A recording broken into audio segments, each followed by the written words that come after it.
یہ بھی خبر نہ تھی کہ کشتی کس سمت میں جا رہی ہے اور سمندر کی لہریں اب کب تک کشتی کو سلامت رہنے دیں گی۔ اس خوف و ہراس کی حالت میں رات گزر گئی اور صبح کی ہلکی ہلکی روشنی پھیلنے سے ہر طرف اجالا ہی اجالا ہو گیا۔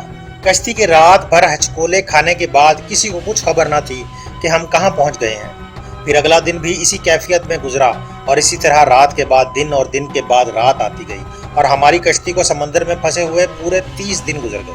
پھر اچانک 30 دنوں کی صورتحال کے بعد بھولے بھٹکے مسافروں کو دور سے ایسا نظر آیا جیسے کچھ درخت سمندر میں کھڑے ہوں۔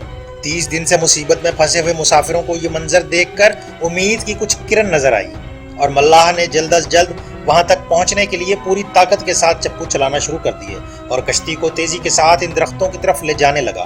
کشتی میں موجود مسافر جنہیں یقین ہو چکا تھا اب موت کے سوا کوئی چیز نہیں، ان کے چہرے زندگی کی امید سے چمک رہے تھے۔ پھر کشتی جوں جوں قریب ہوتی گئی درخت صاف دکھائی دینے لگے۔ ملاح پوری طاقت سے کشتی چلا رہا تھا کہ سورج غروب ہونے سے پہلے پہلے ان درختوں تک پہنچا جائے تاکہ کہیں ایسا نہ ہو کہ اندھیرا ہو جائے اور ہم اس آخری امید سے بھی ہاتھ دھو بیٹھیں۔ پھر کشتی آہستہ آہستہ ان درختوں کی طرف بڑھتی رہی اور جب درخت قریب ہوئے تو سارے مسافروں کو یہ جان کر خوشی ہوئی کہ یہ سمندر میں واقع کوئی جزیرہ ہے۔ ابھی تو سورج مکمل غروب نہیں ہوا تھا کہ کشتی جزیرے کے کنارے پہنچ گئی۔ مسافروں کو اس جزیرے پر اترے زیادہ دیر نہیں گزری تھی کہ درختوں کے درمیان سے ایک عجیب و غریب قسم کا جانور نکلا۔ اس جانور کے پورے جسم پر بال تھے اور اس قدر لمبے اور گھنے تھے کہ یہ معلوم ہی نہیں ہوتا تھا کہ جانور کا اگلا حصہ کون سا ہے اور پچھلا حصہ کون سا۔ سارے مسافر اس عجیب و غریب جانور کو دیکھ کر حیران و پریشان ہو گئے کیونکہ ان میں سے کسی نے بھی اس سے پہلے ایسا جانور دیکھنا تو دور کی بات سنا بھی نہ تھا۔ اب اس پر اسرار جزیرے پر اس کو دیکھ کر سب پریشانی میں مبتلا ہو گئے کہ یہ کیا بلا ہے۔ ایک مسافر نے دوسرے مسافر سے پوچھا کہ یہ کیا چیز ہے۔ مسافر کے جواب سے پہلے وہ جانور خود بولا، میں جاسوس ہوں۔ جانور کے انسانوں کی طرح گفتگو کرنے سے تمام مسافر مزید پریشان ہو گئے کیونکہ آج تک انہوں نے کسی جانور کو انسانی زبان میں بولتے نہیں دیکھا تھا۔ چنانچہ سب یہ سمجھنے لگے کہ ہو نہ ہو یہ کوئی جن ہے اور ہمارے سامنے آ گیا ہے۔ تمہاری جاسوسی کا مقصد کیا ہے اور تم کس کے لیے جاسوسی کرتے ہو؟ ایک مسافر نے ہمت کر کے اس سے پوچھا۔ میں جس کے لیے جاسوسی کرتا ہوں اسے تم سے ملنے کا بے حد شوق ہے، وہ تم سے باتیں کرنا چاہتا ہے، لہٰذا تم میرے ساتھ چلو۔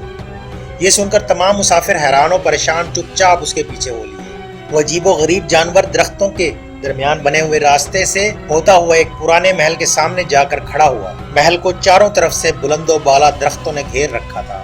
مسافروں نے وہاں پہنچ کر پریشان نظروں سے اس کی طرف دیکھا اور پھر جانور کی طرف سوالیہ نظروں سے دیکھنے لگے۔ جانور پھر آگے چلا اور سب مسافروں کو ایک بڑے دروازے سے گزارتے ہوئے محل کے اندر لے گیا۔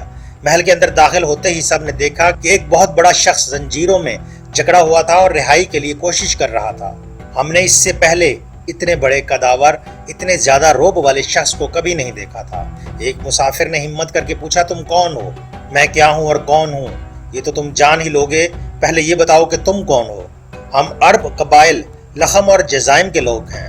اور ساتھ ہی اس مسافر نے اپنے ساتھ بیتی اور یہاں تک پہنچنے کی ساری داستان سنا دی۔ اس قید میں جکڑے ہوئے شخص نے کہا کہ ذرا مجھے نخلستان بیسان کے متعلق بتاؤ، اس کے متعلق کیا جاننا چاہتے ہو؟ ایک مسافر نے پوچھا۔ خبردار، عنقریب ان پر پھل لگنا بند ہو جائے گا، وہ قیدی غصیلے انداز میں بولا۔ پھر وہ مسافروں سے مخاطب ہو کر کہنے لگا، اچھا طبرستان کے دریاؤں کے متعلق تو بتاؤ۔ مسافروں نے کہا، دریا کے متعلق کیا پوچھنا چاہتے ہو؟ وہ بولا، اس میں پانی ہے۔ مسافروں نے کہا، اس میں پانی ہے۔ اس نے کہا، عنقریب اس کا پانی ختم ہو جائے گا۔ پھر وہ کہنے لگا، مجھے زغر کے چشمے کے متعلق تو کچھ بتاؤ۔ کیا پوچھنا چاہتے ہو؟ مسافروں نے پوچھا۔ یہی کہ اس چشمے میں پانی ہے کہ نہیں، اور اگر وہاں پانی ہے تو پھر وہاں کے لوگ چشمے کے پانی سے کھیتی باڑی کرتے ہیں یا نہیں۔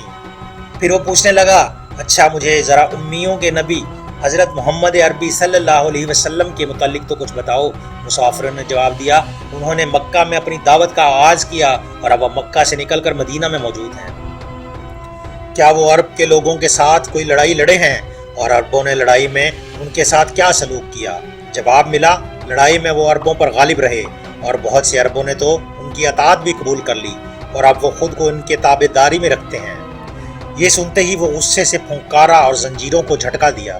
پھر مسافروں کو مخاطب کر کے بولا، اب میں تم کو اپنے متعلق بتاتا ہوں کہ میں دجال ہوں اور تمہاری باتوں سے یہ معلوم ہوتا ہے کہ مجھے یہاں سے نکلنے کی اجازت ملے گی۔ پھر میں اس جزیرے سے نکلوں گا اور 40 دن میں ساری دنیا گھوموں گا۔ دنیا کی کوئی بستی اور گاؤں ایسا نہیں ہوگا جہاں سے میرا گزر نہ ہو۔ ہاں، مکہ اور مدینہ میں جانا میرے بس سے باہر ہوگا، مجھے وہاں جانے کی اجازت نہیں ملے گی۔ میں ان دونوں شہروں میں داخل ہونے کی کوشش بھی کروں گا تو میرے آگے فرشتے رکاوٹ بن جائیں گے، ان کے ہاتھوں میں تلواریں ہوں گی اور وہ مجھ سے لڑیں گے۔ یہ قصہ ختم ہونے کے بعد آپ صلی اللہ علیہ وسلم نے 3 دفعہ ممبر پر اپنی لکڑی مار کر فرمایا کہ وہ دجال کانا ہے، اور پھر فرمایا کہ وہ جزیرہ بحر یمن یا بحر شام بلکہ مشرق کی جانب ہے، اور مشرق کی طرف اپنے ہاتھ مبارک کا اشارہ بھی فرمایا۔ اب سوال یہ پیدا ہوتا ہے کہ دجال کہاں پر قید ہے؟ اس کے بارے میں بہت سی قیاس آرائیاں موجود ہیں اور چند نشانیاں بھی ہیں، لیکن حقیقت تو اللہ جل شانہ ہی بہتر جانتے ہیں۔ آپ صلی اللہ علیہ وسلم نے مدینہ منورہ میں کھڑے ہو کر فرمایا تھا کہ وہ جزیرہ مشرق کی طرف بحر یمن میں ہے۔ اس نشانی کے مطابق مدینہ کے مشرق، یمن کے مشرق میں سکوترا نام کا ایک جزیرہ واقع ہے، جسے لوگ گمشدہ جزیرے کا نام دیتے ہیں۔ کہیں اسے خوفناک جزیرہ کہا جاتا ہے تو کہیں اسے پر اسرار جزیرہ، اسے جہنم کا جزیرہ بھی کہا جاتا ہے۔ یہ جزیرہ بہت ساری انوکھی باتوں کی وجہ سے تمام دنیا سے مختلف ہے۔ مثال کے طور پر یہاں پر پایا جانے والا ڈریگن بلڈ ٹری، جس کے تنوں اور شاخوں سے خون نکلتا ہے، زمین پر اگنے والے بوتل نما درخت جس کے اوپر پودے ہوتے ہیں، ایک بہت بڑا مصنوعی گملہ محسوس ہوتے ہیں۔ اس کے علاوہ سفید ریگستان، چٹانوں جیسے پہاڑی سلسلے، میلوں تک پھیلے ہوئے خوفناک غار، عجیب و غریب اشیاء جو اس جگہ کے علاوہ اور کہیں نہیں ملتی۔ کہا جاتا ہے کہ اسی پر اسرار جزیرے پر کسی جگہ دجال بھی قید ہے، جو قیامت کے قریب نکلے گا اور پوری دنیا میں فساد برپا کر دے گا۔